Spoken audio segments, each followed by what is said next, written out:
I planted here chives probably a year ago, more than a year ago.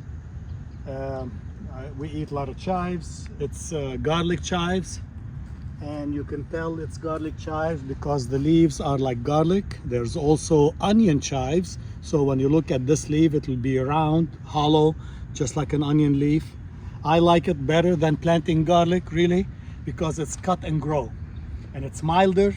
So, and no mashing and no pounding and no peeling garlic cloves.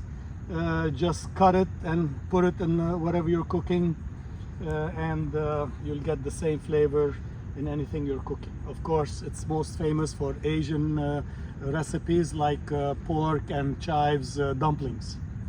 Okay, so I planted these here, and when I planted them, if you come close, when I planted them, each bundle was about half this size.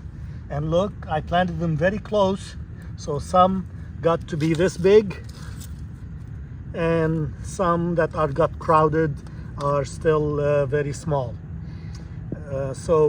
Again, this is cut and grow, so when you cut it here, maybe this is too high, you can cut it lower. It doesn't matter how low you cut it because the growing point is very close to the ground,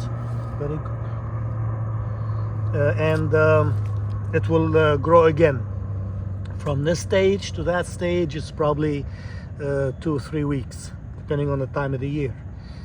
Okay, so today I'm gonna dig those out. That's it.